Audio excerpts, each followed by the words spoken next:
ആശ്വാസം നേടാം. ഹൃത്തിനുള്ളിൽ ജീവൻ നൽകും വചനം, തിരുവചനം. യേശുവിൽ ഏറ്റവും പ്രിയപ്പെട്ട എൻ്റെ സഹോദരി സഹോദരന്മാരെ, ശാലോം ടെലിവിഷൻ്റെ വചനം തിരുവചനം ശുശ്രൂഷയിൽ ഇന്ന് നമ്മൾ ചിന്തിക്കുന്ന വിഷയം ദൈവത്തിന് നന്ദി പറഞ്ഞ് അവിടുത്തെ നാമത്തെ മഹത്വപ്പെടുത്തുക എന്നുള്ളതാണ്. ദൈവമക്കളായ നമുക്ക് നന്ദി കരേറ്റുവാൻ ഒരുപാട് കാര്യങ്ങളുണ്ട്. നന്ദി പറഞ്ഞാൽ തീരാത്തത്ര അനുഗ്രഹങ്ങൾ അവിടെ നമുക്ക് തന്നിട്ടുണ്ട്. സംശയമുണ്ടെങ്കിൽ നമ്മളൊരു ആശുപത്രിയിൽ കിടന്നതിന് ശേഷം നമുക്ക് കിട്ടുന്ന ബില്ല് നമ്മളൊന്ന് നോക്കിയാൽ മതി. നമ്മൾ ശ്വസിക്കുന്ന വായുവിന് പോലും, ശുദ്ധവായുവിന് പോലും നമ്മൾ പൈസ കൊടുക്കേണ്ടതായിട്ട് വരികയാണ്. പ്രിയപ്പെട്ടവരെ, ഒരുപാട് നന്ദി പറഞ്ഞാൽ തീരാത്തത്ര നന്മകൾ ദൈവം നമുക്ക് തന്നിട്ടുണ്ട്. ദൈവത്തിൻ്റെ വചനം നമ്മളോട് സ്നേഹത്തോടെ പറയുകയാണ്, ദൈവത്തിന് നന്ദിയും സ്തുതിയും കരേറ്റി നിങ്ങളുടെ ജീവിതത്തെ കൂടുതൽ മനോഹരമാക്കി മാറ്റുക. നമ്മൾ കർത്താവിൻ്റെ വചനം വിശുദ്ധ ലൂക്കാ എഴുതിയ സുവിശേഷം അതിൻ്റെ 17-ാം അധ്യായത്തിൽ നമ്മൾ മനോഹരമായ ഒരു രംഗം കാണുന്നു. യേശുവും ശിഷ്യന്മാരും നടന്നു പോകുമ്പോൾ ഇതാ വഴിയരികിൽ നിന്നും 10 കുഷ്ഠരോഗികൾ യേശുവിൻ്റെ മുന്നിലേക്ക് നിലവിളിയോടും കണ്ണുനീരോടും വലിയ ഹൃദയ തകർച്ചയോടും കൂടി വന്നുപെടുകയാണ്. അവർ നിലവിളിക്കുന്നു, കർത്താവേ, ഞങ്ങളെ സുഖപ്പെടുത്തണമേ, ഞങ്ങൾക്കാരുമില്ല. സ്നേഹം മാത്രമായവൻ, കരുണ മാത്രമായവൻ, മനസ്സലിവ് മാത്രമായവൻ അവരെ സ്നേഹത്തോടെ നോക്കിയിട്ട് പറഞ്ഞു, പൊയ്ക്കൊള്ളുക, പോകുന്ന വഴിക്ക് നിങ്ങളെ തന്നെ പുരോഹിതർക്ക് കാണിക്കുക, സാക്ഷ്യപത്രം വാങ്ങിച്ചു കൊള്ളുക. ഈശോയിൽ ഏറ്റവും പ്രിയപ്പെട്ട ദൈവമക്കളെ, ആ കുഷ്ഠരോഗികൾ യേശുവിൻ്റെ വാക്ക് കേട്ട് മടങ്ങിപ്പോയി. അങ്ങനെ പോകുമ്പോൾ അവർ സൗഖ്യം പ്രാപിച്ചിട്ടില്ലായിരുന്നു. അവരുടെ ശരീരത്തിലെ കുഷ്ഠം മാറിയിട്ടില്ലായിരുന്നു. അവരുടെ ശരീരത്തിലെ വ്രണങ്ങൾ ഉണങ്ങിയിട്ടില്ലായിരുന്നു. ഒരു മാറ്റവും അവർക്ക് സംഭവിച്ചിരുന്നില്ല. എന്നാൽ അവർ പോകുന്ന വഴിയിൽ കുറച്ചു ദൂരം മുന്നോട്ട് പോയി കഴിഞ്ഞപ്പോൾ ദൈവത്തിൻ്റെ വചനത്തിൻ്റെ പ്രവൃത്തി അവർ കണ്ടു. ദൈവത്തിൻ്റെ ആത്മാവിൻ്റെ ശക്തി അവർ അനുഭവിക്കാൻ തുടങ്ങി. അവരുടെ ത്വക്ക് രൂപാന്തരപ്പെട്ട് സൗഖ്യമുള്ളതായി തീർന്നു. അവരുടെ വ്രണങ്ങൾ ഉണങ്ങിത്തുടങ്ങി. സൗഖ്യം അവരുടെ ശരീരത്തിൽ അവർ കണ്ടു. അവർ തികച്ചും സൗഖ്യമുള്ളവരായി തീർന്നു. ഈ സമയത്ത് അതിലൊരാൾക്ക് സഹിക്കാൻ സാധിച്ചില്ല. അയാൾ പെട്ടെന്ന് പറഞ്ഞു, നമുക്ക് 10 പേർക്കും കൂടെ മടങ്ങിച്ചെന്ന് നന്ദി പറഞ്ഞാലോ എന്ന് അവൻ ചോദിച്ചു കാണുമെന്ന് ഞാൻ വിശ്വസിക്കുകയാണ്. പക്ഷേ ബാക്കി 9 പേരും പറഞ്ഞു കാണും, നമുക്ക് കിട്ടേണ്ടത് കിട്ടിയില്ലേ, ഇനിയിപ്പോൾ നന്ദിയൊക്കെ പറഞ്ഞ് സമയം കളയേണ്ട കാര്യമുണ്ടോ, നമുക്ക് നേരെ പുരോഹിതരുടെ അടുത്ത് പോയി സാക്ഷ്യപത്രം വാങ്ങിച്ചിട്ട് നമുക്ക് നമ്മുടെ ബന്ധുക്കളുടെ അടുത്തേക്ക് മടങ്ങിച്ചെല്ലാം, നമ്മളെ കാത്തിരിക്കുന്ന ഒത്തിരി പേരുണ്ടല്ലോ. പക്ഷേ പ്രിയപ്പെട്ടവരെ, അതിലൊരു വിജാതിയൻ മാത്രം, യഹൂദൻ അല്ലാതിരുന്നൊരുത്തൻ, സത്യദൈവം ആരാണെന്ന് അന്ന് വരെ അറിയാതിരുന്നൊരുത്തൻ, അവന് മുന്നോട്ട് പോകാനായിട്ട് സാധിച്ചില്ല. നന്ദി നിറഞ്ഞ ഹൃദയത്തോടു കൂടി അവൻ തിരിച്ചു വന്നു. തിരിച്ചു വരാനൊന്നും യേശു പറഞ്ഞില്ല. അതാണ് നമ്മൾ അത്ഭുതപ്പെടുത്തുന്നത്. നിങ്ങൾക്ക് സൗഖ്യം കിട്ടുമ്പോൾ നിങ്ങൾ എന്നെ വന്ന് കാണണമെന്ന് യേശു പറഞ്ഞില്ല. യേശു അതൊരിക്കൽ പോലും ആവശ്യപ്പെട്ടിട്ടില്ല. പക്ഷേ ആ മനുഷ്യൻ്റെ ഹൃദയം നന്ദി കൊണ്ട് നിറഞ്ഞു. എങ്ങനെയാണ് എൻ്റെ കർത്താവിന് നന്ദി പറയാതിരിക്കാൻ സാധിക്കുക? ഇന്നലെ വരെയുള്ള എൻ്റെ സകല കാര്യങ്ങളും ഞാൻ ഓർക്കുന്നു. എൻ്റെ വേദനകൾ, എൻ്റെ കഷ്ടപ്പാടുകൾ, എൻ്റെ ഏകാന്തത, ഞാൻ തിരസ്കരിക്കപ്പെട്ട അനുഭവങ്ങൾ, ഡോക്ടർമാരാൽ ഉപേക്ഷിക്കപ്പെട്ട എൻ്റെ അവസ്ഥ, സമൂഹത്തിന് വേണ്ടാത്ത എൻ്റെ അവസ്ഥ, എല്ലാം അവൻ്റെ ഹൃദയത്തിലേക്ക് ഉയർന്നു വന്നു. നന്ദി നിറഞ്ഞ ഹൃദയത്തോടുകൂടി യേശുവിൻ്റെ കാലുകളിലേക്ക് വീഴുവാൻ അവൻ ഓടി വന്നു. അവൻ കർത്താവിൻ്റെ കാലുകളിൽ വന്നു വീണ്, കർത്താവേ നന്ദി, കർത്താവേ നന്ദി, നാഥ നന്ദി, യേശുവേ എൻ്റെ ദൈവമേ, അങ്ങേക്ക് ആരാധന, മഹത്വം, സ്തോത്രം. യേശു ചോദിച്ചു, സുഖം പ്രാപിച്ചവർ 10 പേരല്ലേ, ബാക്കി 9 പേർ എവിടെ? ഈശോയിൽ പ്രിയപ്പെട്ട ദൈവമക്കളെ, ഈ ചോദ്യം ഇന്നും മുഴങ്ങുകയാണ്. ദൈവപുത്രന്റെ ശബ്ദം മുഴങ്ങുകയാണ്. എത്രയോ നന്മകൾ നമുക്ക് തന്നിട്ടും ദൈവത്തിന് നന്ദി പറയുന്ന എത്ര പേരുണ്ട്? 750 കോടിയോളം ജനങ്ങൾ താമസിക്കുന്ന ഈ ഭൂമിയിൽ എന്നും പ്രഭാതത്തിൽ എഴുന്നേറ്റ് ദൈവത്തിന് നന്ദി പറയുന്ന എത്ര പേരുണ്ട്? നിരീശ്വരവാദ പ്രസ്ഥാനങ്ങളും നിരീശ്വരവാദ ചിന്തകളും പടർന്നു പന്തലിക്കുന്ന ലോകത്തിൽ, ദൈവത്തെ വേണ്ട എന്ന് ചിന്തിക്കുന്ന ആളുകളുടെ എണ്ണം കൂടിക്കൊണ്ടിരിക്കുന്ന ലോകത്തിൽ ദൈവം ചോദിക്കുകയാണ്, എൻ്റെ അനുഗ്രഹങ്ങൾ വാങ്ങിച്ചവർ കോടിക്കണക്കിനല്ലേ, എന്നിട്ട് നന്ദി പറയാൻ എത്തിയവർ എത്ര പേരുണ്ട്? നമ്മുടെ ഹൃദയമിടിക്കുന്നത് പോലും പ്രിയപ്പെട്ടവരെ ദൈവത്തിൻ്റെ കരുണയല്ലേ. ഞാൻ എന്നും ചിന്തിക്കാറുണ്ട്, ആസക്തിയോടെ സ്ത്രീയെ നോക്കുന്നവൻ ഹൃദയത്തിൽ പാപം ചെയ്യുന്നു എന്ന് യേശു പറഞ്ഞു. നിന്റെ കണ്ണ് നിനക്ക് പാപകാരണമാകുന്നെങ്കിൽ ചൂടിനെടുത്ത് കളയാൻ പറഞ്ഞു. ഞാൻ ചിന്തിക്കാറുണ്ട്, ഇതൊക്കെ പഠിപ്പിച്ച യേശു നമ്മളോട് എത്ര കരുണയാണ് കാണിക്കുന്നത്. ഇന്ന് ലോകത്തിലെ ജനങ്ങൾ കർത്താവിൻ്റെ വചനം അക്ഷരാർത്ഥത്തിൽ എടുത്തുകൊണ്ട് ആ തീഷ്ണതയിലും തീവ്രതയിലും മുന്നോട്ട് പോകുന്നെന്ന് വിചാരിക്കുക. കർത്താവ് നമ്മളോട് പറഞ്ഞ കാര്യം അതിൻ്റെ തീഷ്ണതയിൽ തന്നെ കർത്താവ് നമ്മളെ കൈകാര്യം ചെയ്ത് വിധിക്കുന്നു എന്ന് ചിന്തിക്കുക. അങ്ങനെ ആയിരുന്നെങ്കിൽ ഞാൻ ചിന്തിക്കാറുണ്ട്, ആരെങ്കിലുമൊക്കെ തെറ്റാട്ട് നോക്കുമ്പോൾ അവരുടെ കാഴ്ചശക്തി നഷ്ടപ്പെട്ടിരുന്നെങ്കിൽ ഇന്ന് ലോകത്തുള്ള 750 കോടി ജനങ്ങളും അന്ധന്മാരായി പോകുമായിരുന്നു. നമ്മൾ പാപം ചെയ്യുമ്പോഴെല്ലാം നമുക്ക് ശിക്ഷ കിട്ടിയിരുന്നെങ്കിൽ നമ്മളെല്ലാം വൈകല്യങ്ങളുള്ളവരായി തീരുമായിരുന്നു. നമ്മൾ സംസാരിക്കുമ്പോൾ നമുക്ക് തെറ്റുപറ്റുന്ന സമയത്ത് നമുക്ക് ശിക്ഷ കിട്ടിയിരുന്നുവെങ്കിൽ, നമ്മുടെ സംസാരശേഷി നഷ്ടപ്പെടുമായിരുന്നെങ്കിൽ നമ്മളെല്ലാവരും ഇന്ന് ഊമന്മാരായി തീരുമായിരുന്നു. പാപം ചെയ്യാൻ പോകുന്ന സമയത്ത് കൈകളും കാലുകളും തളർന്നു പോയിരുന്നെങ്കിൽ 750 കോടി തളർവാദ രോഗികൾ ഇന്നുണ്ടാകുമായിരുന്നു. പ്രിയപ്പെട്ട സഹോദരങ്ങളെ, ദൈവം നമ്മളോട് കാണിക്കുന്ന കരുണ എത്രയോ വലുതാണ്. അവിടുന്ന് ദീർഘക്ഷമയോടെ നമ്മളോട് കരുണ കാണിക്കുന്നു, കാത്തിരിക്കുന്നു, മടങ്ങി വരാൻ വേണ്ടി സ്നേഹത്തോടെ നോക്കിയിരിക്കുന്നു, തെറ്റ് ചെയ്യുമ്പോൾ ക്ഷമിക്കുന്നു, കരുണ കാണിക്കുന്നു. നമ്മൾ നന്ദി പറയേണ്ടവരല്ലേ? ദൈവത്തിൻ്റെ വചനം നിയമാവർത്തന പുസ്തകം 8-ാം അധ്യായത്തിൻ്റെ 12 മുതൽ 14 വരെ വാക്യങ്ങളിൽ ഇപ്രകാരം പറയുന്നു: നിങ്ങൾ ഭക്ഷിച്ച് തൃപ്തരാകുകയും നിങ്ങളുടെ ആടുമാടുകൾ പെറ്റുപെരുകുകയും നിങ്ങളുടെ സ്വർണവും വെള്ളിയും വർദ്ധിക്കുകയും എല്ലാ കാര്യങ്ങളിലും നിങ്ങൾക്ക് സമൃദ്ധി ഉണ്ടാകുകയും ചെയ്യുമ്പോൾ നിങ്ങളുടെ ഹൃദയം അഹങ്കാരത്താൽ നിറഞ്ഞ് നിങ്ങളുടെ ദൈവത്തിൽ നിന്ന് അകലാതിരിക്കാൻ ശ്രദ്ധിക്കുവിൻ, നിങ്ങളുടെ ദൈവത്തെ വിസ്മരിക്കാതിരിക്കാൻ ശ്രദ്ധിക്കുവിൻ. എത്ര അത്ഭുതകരമായ ഒരു വാർണിംഗ് അത്! ഇതൊരു താക്കീതാണ് പ്രിയപ്പെട്ടവരെ. ഒന്ന് നോക്കിക്കേ, ദൈവം നമ്മളോട് സ്നേഹത്തോടുകൂടെ പറയുകയാണ്. നമ്മുടെ ജീവിതത്തിലും ലോകത്തിലും കുടുംബത്തിലും ഇന്ന് സംഭവിക്കുന്ന കാര്യത്തെ എത്രയോ വർഷങ്ങൾക്ക് മുമ്പ് ദൈവം നമുക്ക് മുന്നറിയിപ്പ് നൽകുന്നു. ഈ വാർണിംഗ്, ഈ മുന്നറിയിപ്പ് നമ്മൾ ശ്രദ്ധിക്കുന്നുണ്ടോ? കർത്താവ് പറയുകയാണ്, നിയമാവർത്തനം 8-ന്റെ 12, 13, 14 തിരുവചനങ്ങൾ. 8-ാം അധ്യായം മനോഹരമാണ്. ദൈവം പറയുകയാണ്, നിങ്ങൾ ഭക്ഷിച്ച് തൃപ്തരാകുകയും നിങ്ങളുടെ ആടുമാടുകൾ പെറ്റ് പെരുകുകയും നിങ്ങൾ നല്ല വീടുകളിൽ താമസിക്കുകയും നിങ്ങളുടെ സ്വർണവും വെള്ളിയും വർദ്ധിക്കുകയും നിങ്ങൾ എല്ലാ കാര്യങ്ങളിലും അഭിവൃദ്ധിപ്പെടുകയും ചെയ്യുമ്പോൾ നിങ്ങളുടെ ഹൃദയം അഹങ്കാരത്താൽ നിറഞ്ഞ് നിങ്ങളുടെ ദൈവത്തെ മറക്കാതിരിക്കാൻ ശ്രദ്ധിച്ചു കൊള്ളുവിൻ. ഈശോയിൽ പ്രിയപ്പെട്ട സഹോദരങ്ങളെ, അനേക വർഷങ്ങൾക്ക് മുമ്പ് നമ്മുടെ മാതാപിതാക്കന്മാർ പലരും കുടിയേറ്റ സ്ഥലത്ത് പോയി ഒരുപാട് കഷ്ടപ്പെട്ടവരാണ്. 3 നേരം ആഹാരം കഴിക്കാൻ ഇല്ലാത്തവരായിരുന്നു പലരും. ഒരുപാട് ദാരിദ്ര്യത്തിൽ കഴിഞ്ഞ നമ്മളെ കർത്താവ് ഇന്ന് അനുഗ്രഹിച്ചില്ലേ? കഴിഞ്ഞ തലമുറ ദാരിദ്ര്യത്തിലായിരുന്നെങ്കിൽ ഇന്നത്തെ തലമുറ അനുഗ്രഹിക്കപ്പെട്ടില്ലേ? അമേരിക്കയിലും യൂറോപ്പിലും ഗൾഫ് രാജ്യങ്ങളിലും ഓസ്ട്രേലിയയിലും ന്യൂസിലാൻഡിലും എല്ലാം കർത്താവ് കൊണ്ടുപോയില്ലേ? ഒരുപാട് സമ്പത്ത് കിട്ടിയില്ലേ? ദൈവത്തിൻ്റെ വചനം അതുപോലെ അന്വർത്ഥമായില്ലേ? സമ്പത്ത് വർദ്ധിച്ചു, വെള്ളിയും സ്വർണവും വർദ്ധിച്ചു, നല്ല വീട് കിട്ടി, സമ്പത്ത് പെരുകി, എല്ലാ കാര്യത്തിലും അനുഗ്രഹിക്കപ്പെട്ടപ്പോൾ നമ്മൾ ദൈവത്തിന് നന്ദി കരയറ്റുന്നവരാണോ? അതോ ദൈവമേ നന്ദി എന്ന് പറയുന്നവരെ കളിയാക്കുന്നവരാണോ? യേശുവേ സ്തോത്രം, യേശുവേ നന്ദി എന്ന് പറഞ്ഞ് പ്രാർത്ഥിക്കുന്നവരെ പരിഹസിക്കുന്ന ഗണത്തിലാണോ നമ്മൾ? ഹൃദയം അഹങ്കാരത്താൽ നിറഞ്ഞ് ദൈവത്തെ നമ്മൾ മറന്നുപോയോ പ്രിയപ്പെട്ടവരെ? ആദവും ഹൗവയും അത് തന്നെയല്ലേ ചെയ്തത്? സകല സൗഭാഗ്യങ്ങളും നിറച്ചുകൊണ്ട് പറുദീസായിൽ ദൈവം അവരെ അനുഗ്രഹിച്ചു, ദൈവത്തിൻ്റെ സാന്നിധ്യം നൽകി അനുഗ്രഹിച്ചു. ദൈവം അവരുടെ കൂടെ നടന്നു, സകലവിധ ഭക്ഷണവും അവർക്ക് നൽകി, ആനന്ദം നൽകി. പക്ഷികൾ, അരുവികൾ, കിളികൾ, മത്സ്യങ്ങൾ, നദികൾ സകലതും അവർക്ക് കൊടുത്തു. അവർക്കൊന്നിനും കുറവില്ലായിരുന്നു. ദൈവം അവർക്ക് ഒരേ ഒരു കൽപ്പനയെ കൊടുത്തിരുന്നുള്ളൂ: ഒരു പ്രത്യേക മരത്തിൻ്റെ ഭക്ഷണം മാത്രം ഭക്ഷണമാക്കി മാറ്റരുത്, ആ പഴം നിങ്ങൾ കഴിക്കരുത്, നന്മ തിന്മകളെക്കുറിച്ചുള്ള അറിവിൻ്റെ വൃക്ഷത്തിൻ്റെ ഫലം നീ തിന്നരുത്. ഒരൊറ്റ കൽപ്പനയാണ്. പക്ഷെ നന്ദിയില്ലാത്ത മനുഷ്യൻ ദൈവത്തോട് നന്ദികേട് കാണിച്ചു, ദൈവത്തെ വേദനിപ്പിച്ചു. ദൈവത്തിന് നന്ദി കരയറ്റുന്നതിന് പകരം ദൈവത്തിൻ്റെ ഹൃദയത്തെ വേദനിപ്പിച്ചുകൊണ്ട് സാത്താൻ്റെ പക്ഷത്തേക്ക് ചേർന്നു. സുഖം പ്രാപിച്ചവർ 10 പേരല്ലേ? ബാക്കി 9 പേർ എവിടെ? അനുഗ്രഹിക്കപ്പെട്ടവർ കോടിക്കണക്കിനല്ലേ? നന്ദി പറയാൻ എൻ്റെ മക്കൾ എവിടെ? പരിശുദ്ധാത്മാഭിഷേകം കിട്ടിയവർ എത്ര പേർ? അതിന് നന്ദി പറയുന്നവർ എത്ര പേർ? നല്ല ജീവിത പങ്കാളിയെ കിട്ടിയവർ, മക്കളെ കിട്ടിയവർ, അനുഗ്രഹങ്ങൾ കിട്ടിയവർ, അതിന് നന്ദി പറയുന്നത് എത്ര പേരുണ്ട്? 1 തെസ്സലോനിയർ 5-ാം അധ്യായത്തിൻ്റെ 18-ാമത്തെ തിരുവചനം പറയുന്നു: എല്ലാ കാര്യങ്ങളിലും നന്ദി കരയറ്റുവിൻ, എല്ലാ കാര്യങ്ങളിലും നന്ദി കരയറ്റുവിൻ. പ്രിയപ്പെട്ട സഹോദരങ്ങളെ, എങ്ങനെയാണ് നമുക്ക് എല്ലാ കാര്യങ്ങളിലും നന്ദി പറയാൻ പറ്റുന്നത്? ലോകത്തിൻ്റെ മനുഷ്യനിത് മനസ്സിലാക്കാൻ പറ്റുകയില്ല, ജഡിക മനുഷ്യനിത് മനസ്സിലാക്കാൻ പറ്റുകയില്ല, ബുദ്ധി കൊണ്ട് മാത്രം ചിന്തിക്കുന്നവന് ഇത് മനസ്സിലാക്കാൻ പറ്റുകയില്ല. എന്നാൽ ആത്മീയ മനുഷ്യന് ഇത് ഉൾക്കൊള്ളാൻ സാധിക്കുന്നു.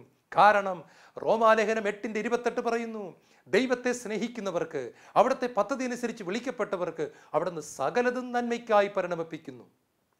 ഈ കാരണത്താൽ എല്ലാ കാര്യങ്ങൾക്കും നമുക്ക് നന്ദി കരയാനായിട്ട് സാധിക്കും. ഒരു രാജ്യത്തൊരു രാജാവ് ഉണ്ടായിരുന്നു. ആ രാജാവിന് ഒരുപാട് പ്രാർത്ഥിക്കുന്ന ഒരു മന്ത്രി ഉണ്ടായിരുന്നു. പ്രഭാതത്തിൽ എഴുന്നേറ്റ് ദൈവത്തെ ആരാധിക്കുന്ന ഒരു മന്ത്രി, ദൈവത്തെ ഒരുപാട് സ്നേഹിച്ചിരുന്ന ഒരു മന്ത്രി, ദൈവമേ എന്ന് പറഞ്ഞ് മാത്രം നടക്കുന്ന മന്ത്രി. എന്ത് സംഭവിച്ചാലും നന്ദി പറയുന്ന മന്ത്രി. സമ്പത്ത് കിട്ടിയാൽ നന്ദി പറയും, സമ്പത്ത് പോയാൽ നന്ദി പറയും, രോഗം വന്നാൽ നന്ദി പറയും, സൗഖ്യം കിട്ടിയാൽ നന്ദി പറയും. ഏത് വേദനയുടെ മധ്യത്തിലും ദൈവത്തിന് നന്ദി പറയുന്ന മന്ത്രിയെ രാജാവിന് ഉൾക്കൊള്ളാനായിട്ട് സാധിച്ചില്ല. എന്നാൽ മന്ത്രി മിടുമിടുക്കനായതുകൊണ്ട് രാജാവിന് ഇഷ്ടവുമായിരുന്നു. പക്ഷെ എല്ലാത്തിനും എന്തിനാണ് നന്ദി പറയുന്നതെന്ന് രാജാവ് എപ്പോഴും ചോദിച്ചുകൊണ്ടിരുന്നു. ഒരിക്കൽ രാജാവും മന്ത്രിയും കൂടെ കാട്ടിൽ നായാട്ടിന് പോയി. പ്രിയപ്പെട്ട സഹോദരങ്ങളെ, ആ സമയത്ത് ഒരു മൃഗത്തെ പിടിക്കുന്ന സമയത്ത് അറിയാതെ ശ്രദ്ധയില്ലാതിരുന്നൊരു സമയം നോക്കി രാജാവിൻ്റെ വലത്തെ കൈയിലെ കുഞ്ഞു വിരൽ ആ മൃഗം കടിച്ചു പറിച്ചങ്ങ് എടുത്തു കളഞ്ഞു. രാജാവിന് തൻ്റെ കുഞ്ഞു വിരൽ നഷ്ടമായി. ഇത് കണ്ടുകൊണ്ടിരുന്ന മന്ത്രി രണ്ട് കൈയും കൂടെ കൂപ്പി ആകാശത്തേക്ക് നോക്കിക്കൊണ്ട് പറഞ്ഞു, ദൈവമേ നന്ദി, രാജാവിൻ്റെ കുഞ്ഞു വിരൽ പോയതിന് നന്ദി, ദൈവമേ ആരാധന, ദൈവമേ നന്ദി, ദൈവമേ മഹത്വം. രാജാവിൻ്റെ കൺട്രോൾ വിട്ടുപോയി.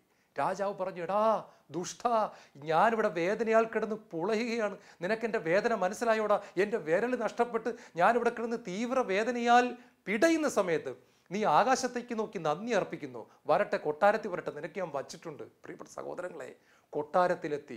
ആരെവിടെ? പട്ടാള ക്യാപ്റ്റൻ എവിടെ? കമാൻഡർ എവിടെ? അവനെവിടെ? ഇവനെവിടെ എന്നൊക്കെ വിളിച്ചു കൂവി എല്ലാ പട്ടാളക്കാരെയും പിടിച്ചിട്ട് പറഞ്ഞു, ഈ ദുഷ്ടനും നീചനുമായി മന്ത്രി പിടിച്ച് ജയിലിലിടൂ. ഇവർ 2 നേരം ആഹാരം കൊടുത്താൽ മതി, ഇവൻ ജയിലിൽ കിടക്കട്ടെ, ചങ്ങലക്കിട്ട് പൂട്ടിയിടൂ, അവിടെ കിടക്കട്ടെ എന്ന് പറഞ്ഞു. ദേഷ്യം വന്നു. അന്നേരവും മന്ത്രി പറഞ്ഞു, ദൈവമേ നന്ദി, ദൈവമേ നന്ദി. രാജാവിന് വീണ്ടും ഉള്ളിൽ കലി കയറി. ഇത് എന്തൊരു മന്ത്രിയാണിത്? തലയ്ക്ക് ശരിക്കും സ്ഥിരതയുണ്ട്, ഇത് എന്താ ഈ കാണിക്കുന്നത്? ഒന്നും മനസ്സിലായില്ല. ഏതാണ്ട് 3-4 മാസം കഴിഞ്ഞപ്പോൾ രാജാവിൻ്റെ മുറിവൊക്കെ ഉണങ്ങി. രാജാവ് ഒരു വേട്ടക്കുതിയനായിരുന്നു. അദ്ദേഹം വീണ്ടും വേട്ടയാടാനായിട്ട് കാട്ടിലേക്ക് പോവുകയാണ്. ആ സമയത്ത് രാജാവ് പറഞ്ഞു, ഇന്ന് എനിക്ക് മന്ത്രി കൊണ്ടുപോകേണ്ട കാര്യമില്ല, മന്ത്രി ജയിലിൽ കിടക്കട്ടെ, ഞാൻ ഒറ്റയ്ക്ക് പോകും.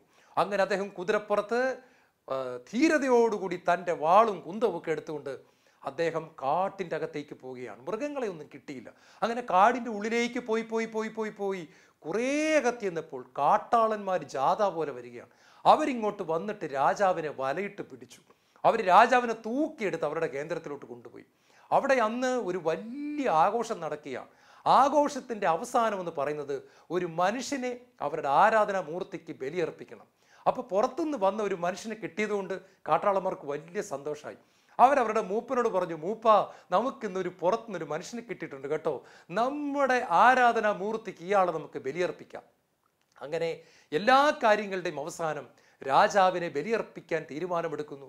രാജാവിനെ ബലിയർപ്പിക്കുന്നതിന് മുമ്പ് മൂപ്പൻ പരിശോധിക്കുന്ന ഒരു രംഗമുണ്ട്. അപ്പോൾ മൂപ്പൻ രാജാവിനെ ഉച്ചി മുതൽ ഉള്ളംകാൽ വരെ പരിശോധിക്കുകയാണ്. പരിശോധിക്കുന്ന കൂട്ടത്തിൽ പെട്ടെന്ന് മൂപ്പൻ വിളിച്ചു പറഞ്ഞു, അയ്യോ, നമുക്ക് ഇയാളെ ബലിയർപ്പിക്കാൻ പറ്റുകയില്ല. കാരണം ഇയാളുടെ വലത്ത് കൈയിലെ ഒരു കുഞ്ഞു വിരൽ നഷ്ടപ്പെട്ടിരിക്കുന്നു, ഇയാൾക്കൊരു വിരലില്ല. അതുകൊണ്ട് നമ്മുടെ ആരാധനാമൂർത്തി കോപിക്കും ഇയാളെ ബലിയർപ്പിച്ചാൽ. അതുകൊണ്ട് ഇയാളെ ബലിയർപ്പിക്കാൻ പറ്റുകയില്ല, വിട്ടേക്കാൻ പറഞ്ഞു. കാണുക പ്രിയപ്പെട്ടവരെ, സന്തോഷവാനായി കൊട്ടാരത്തിലേക്ക് മടങ്ങി വരുന്ന വഴിക്ക് ഏതാനും മാസങ്ങൾക്ക് മുമ്പ് സംഭവിച്ച കാര്യം രാജാവ് ഓർത്തു. രാജാവിൻ്റെ കുഞ്ഞുവിരൽ മൃഗം കടിച്ചെടുത്ത സമയത്ത് ആകാശത്തിലേക്ക് കരങ്ങൾ ഉയർത്തി ദൈവമേ നന്ദി, ദൈവമേ നന്ദി, ദൈവമേ ആരാധന എന്ന് പറഞ്ഞ തൻ്റെ വിശ്വസ്തനായ മന്ത്രിയുടെ മുഖം രാജാവിൻ്റെ മനസ്സിലേക്ക് തെളിഞ്ഞു വരികയാണ്. രാജാവിൻ്റെ കണ്ണുകൾ നിറഞ്ഞൊഴുകി. ദൈവമേ, എൻ്റെ മന്ത്രി എത്ര അത്ഭുതവാനാണ്. അദ്ദേഹം കൊട്ടാരത്തിലേക്ക് വേഗത്തിൽ ഓടുകയായിരുന്നു. തൻ്റെ മന്ത്രിയെ കെട്ടിപ്പിടിച്ച് ചുംബനം നൽകണം, തൻ്റെ മന്ത്രിയോട് മാപ്പ് ചോദിക്കണം, അവന് സമ്മാനങ്ങൾ കൊടുക്കണം, അവനെ എത്രയും പെട്ടെന്ന് ജയിലിൽ നിന്ന് പുറത്തിറക്കി ആദരിക്കണം. അങ്ങനെ അവിടെ ചെന്നു. കാരണം ഇന്ന് രാജാവ് രക്ഷപ്പെട്ടത് അന്ന് ആ മൃഗം കുഞ്ഞുവിരൽ കടിച്ചെടുത്തത് കൊണ്ട് മാത്രമാണ് തൻ്റെ ജീവൻ തിരിച്ചു കിട്ടിയത്. അപ്പോൾ ദൈവം അത് നന്മയ്ക്കാണല്ലോ മാറ്റിയെന്ന് പറഞ്ഞുകൊണ്ട് രാജാവ് ദൈവത്തിന് നന്ദി അർപ്പിക്കുകയാണ്. അവിടെ ചെന്ന് അദ്ദേഹം മന്ത്രിക്ക് ഒരുപാട് സമ്മാനങ്ങൾ കൊടുത്തു. എന്നിട്ട് അദ്ദേഹം മന്ത്രിയോട് ചോദിച്ചു, ഒക്കെ മനസ്സിലായി, പക്ഷെ താങ്കളെ പിടിച്ച് ജയിലിലിട്ടപ്പോഴും താങ്കൾ ദൈവമേ നന്ദി, ദൈവമേ നന്ദി എന്ന് പറഞ്ഞുകൊണ്ടിരുന്നു. ജയിലിൽ കിടന്നതുകൊണ്ട് തനിക്ക് എന്ത് നേട്ടമാണ് കിട്ടിയത്? മന്ത്രി പറഞ്ഞു, രാജാവേ, അങ്ങനെ ജയിലിലിട്ടതും എൻ്റെ നന്മയ്ക്ക് വേണ്ടിയിട്ടാണ്. കാരണം അങ്ങനെ ജയിലിൽ ഇട്ടില്ലായിരുന്നെങ്കിൽ ഈ പ്രാവശ്യം വേട്ടയ്ക്ക് പോകുമ്പോൾ എന്നെ കൂടെ കൊണ്ടുപോകുമായിരുന്നു. എന്നെ കൂടെ കൊണ്ടുപോകുമ്പോൾ എന്ത് സംഭവിക്കും? കാട്ടാളന്മാർ നമ്മൾ രണ്ടുപേരെയും പിടിച്ചുകൊണ്ട് പോകും. അങ്ങേ പരിശോധിക്കുമ്പോൾ അങ്ങയുടെ വലത് കൈയിൽ കുഞ്ഞു വിരലില്ല, അതുകൊണ്ട് അങ്ങേ വെറുതെ വിടും. എനിക്കാണ് 10 വിരലും ഉണ്ട്, ഒരു കുഴപ്പമില്ല. എന്നെ പിടിച്ചവർ ബലിയർപ്പിക്കുമായിരുന്നു അവരുടെ ആരാധനാമൂർത്തിക്ക്. അതുകൊണ്ട് ഞാൻ ജീവൻ നഷ്ടപ്പെട്ടവനായി തീരാതിരിക്കാൻ, എൻ്റെ ജീവൻ രക്ഷിക്കുന്നതിന് വേണ്ടി ഒരു സഹനം ദൈവം അനുവദിച്ചുകൊണ്ട് എന്നെ കൽത്തുറുങ്കിൽ അടയ്ക്കപ്പെടാൻ ദൈവം തിരുമനസ്സായി. അതുകൊണ്ട് ഞാൻ ദൈവത്തിന് നന്ദി കരേറ്റുന്നു. ദൈവമേ നന്ദി, ദൈവമേ നന്ദി. രാജാവിന് കാര്യം മനസ്സിലായി. പ്രിയപ്പെട്ട സഹോദരങ്ങളെ, ഇതുപോലെ വിശ്വാസത്താൽ ദൈവത്തെ കണ്ടുകൊണ്ട് ദൈവത്തിന് നന്ദി കരറ്റാൻ സാധിക്കുമോ? നമുക്ക് ദൈവത്തിന് എന്നും എല്ലാ കാര്യങ്ങളെ പ്രതി നന്ദി കരറ്റാൻ സാധിക്കുമോ? കൊളോസ്യർക്ക് എഴുതിയ ലേഖനം 1-ാം അധ്യായത്തിന്റെ 13-ാമത്തെ വാക്യം പറയുന്നു, അന്ധകാരത്തിന്റെ ആധിപത്യത്തിൽ അവിടെ നമ്മെ വിമോചിപ്പിച്ചു, അവിടുത്തെ പ്രിയപുത്രന്റെ രാജ്യത്തിലേക്ക് നമ്മെ ആനയിക്കുകയും ചെയ്തു. ഹല്ലേലൂയ! അവിടുത്തെ പ്രിയപുത്രന്റെ രാജ്യം, ദൈവരാജ്യം, സ്വർഗരാജ്യം, പരിശുദ്ധി നിറഞ്ഞ രാജ്യം, അവിടത്തേക്ക് നമ്മെ ഓരോരുത്തരെയും ആനയിച്ചു എന്ന് പറഞ്ഞാൽ ബഹുമാനത്തോടെ കൈക്ക് പിടിച്ചു നടത്തി. അന്ധകാരത്തിൻ്റെ ആധിപത്യത്തിൽ നിന്ന്, അടിമത്തത്തിൽ നിന്ന്, ഇരുട്ടിൻ്റെ രാജ്യത്തിൽ നിന്ന് ദൈവം എന്നെയും നിങ്ങളെയും യേശു ക്രിസ്തുവിൻ്റെ രക്തം വഴിയായി മോചിപ്പിച്ചു.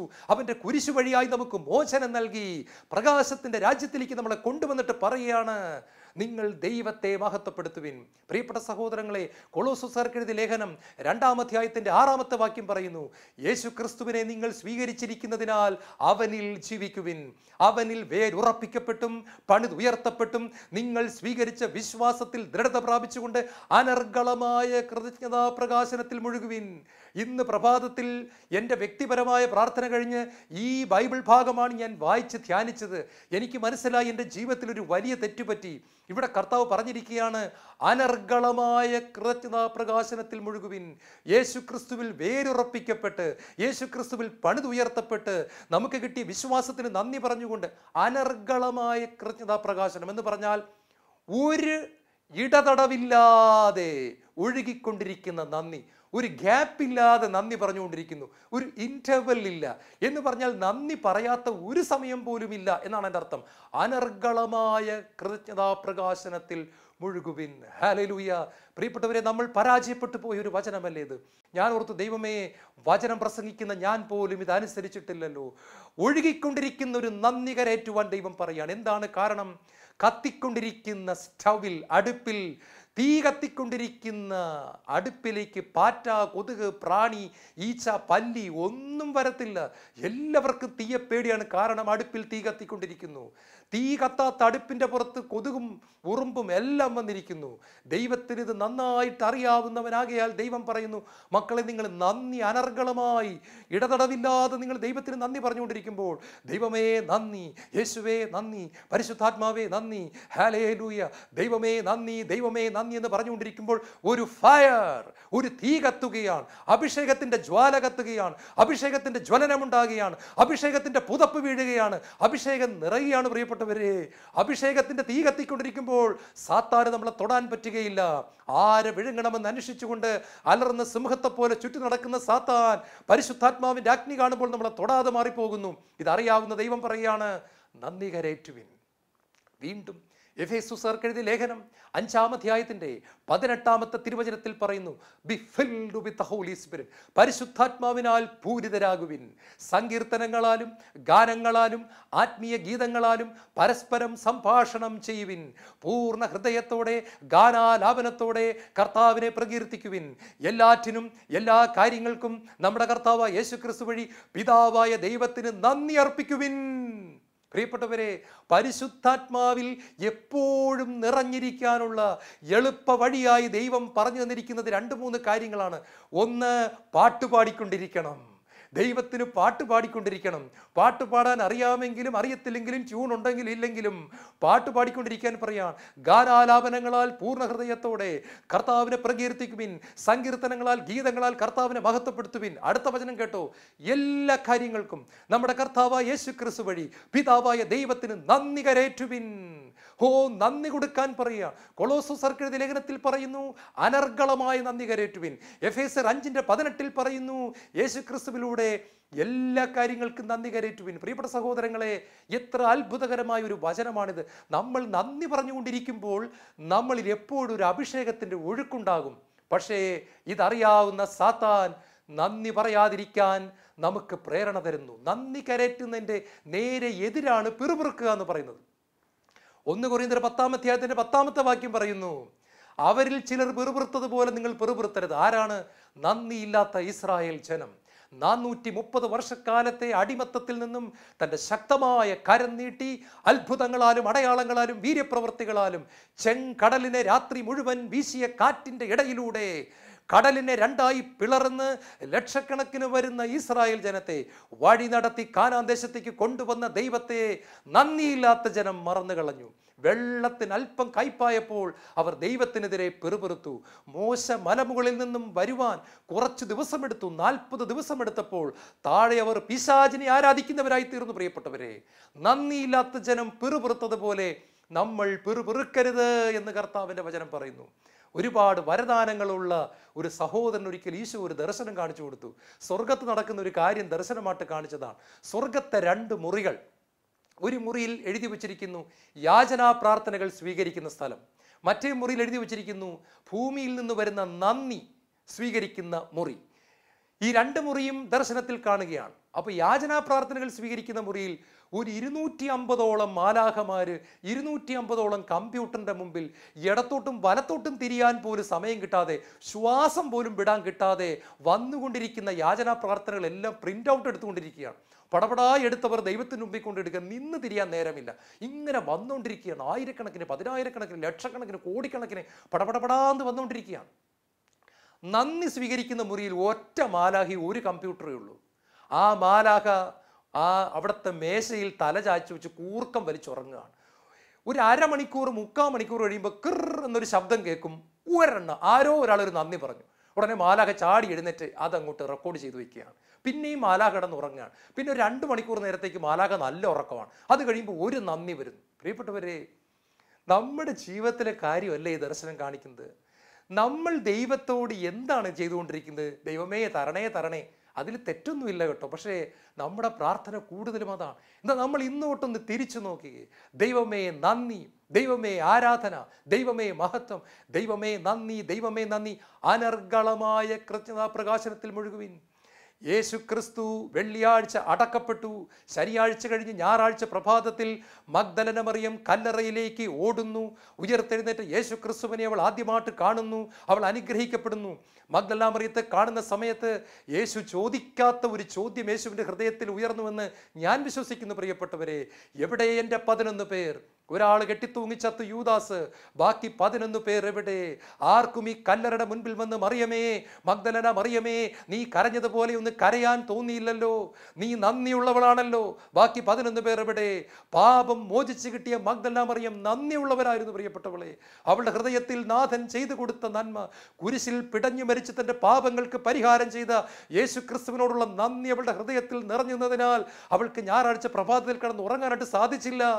എല്ലാവരും കിടന്ന് ഉറങ്ങുമ്പോൾ അവൾ ഓടുകയായിരുന്നു. നന്ദി നിറഞ്ഞ ഹൃദയത്തോടു കൂടി ഓടി. ആദിമസഭയിലെ യേശുവിൻ്റെ മക്കളെ, സഭയിലെ മക്കളെ, ക്രിസ്ത്യാനികളെ നീറോ ചക്രവർത്തി സിംഹത്തിന് പിടിച്ചിട്ട് കൊടുക്കുമ്പോൾ, സിംഹങ്ങൾ അവരെ വിഴുങ്ങാനായിട്ട് വരുമ്പോൾ ക്രിസ്ത്യാനികൾ പാടി ദൈവമേ നന്ദി, യേശുവേ നന്ദി, യേശുവേ ആരാധന. തീപ്പന്തം പോലെ ജീവനോടെ തീ കത്തിക്കുമ്പോൾ അവർ നിന്ന് പാടി ദൈവമേ നന്ദി, ദൈവമേ ആരാധന. കണ്ടുകൊണ്ടിരുന്ന പട്ടാളക്കാരുടെ ഹൃദയം തകർന്നു പോയി. ഇത് കണ്ട പട്ടാളക്കാർ പലരും മാനസാന്തരപ്പെട്ടു. അവർ അവരുടെ വീട്ടിൽ ചെന്ന് ഭാര്യയോടും മക്കളോടും പറഞ്ഞു, യേശു ജീവിക്കുന്നു, യേശു ദൈവമാണ്, യേശു മനുഷ്യകുലത്തിൻ്റെ രക്ഷകനാണ്. പതിയെ പതിയെ റോമാ സാമ്രാജ്യം തകർന്ന് തരിപ്പണമായി. ഇന്ന് പ്രിയപ്പെട്ടവരെ, നിങ്ങൾക്കറിയാം, റോമിലാണ് വത്തിക്കാൻ ഇപ്പുറത്ത് നമുക്ക് കാണാൻ സാധിക്കുന്നു. അവിടെ സഭയുടെ തലവനായ മാർപ്പാപ്പയുണ്ട്. എല്ലാം തകിടം മറിഞ്ഞുപോയി.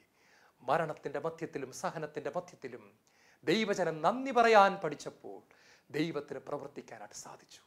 ഇന്ന് കർത്താവ് നമ്മളെ ഓരോരുത്തരും വിളിക്കുകയാണ്. സുഖം പ്രാപിച്ചവർ 10 പേരല്ലേ, ബാക്കി 9 പേർ എവിടെ?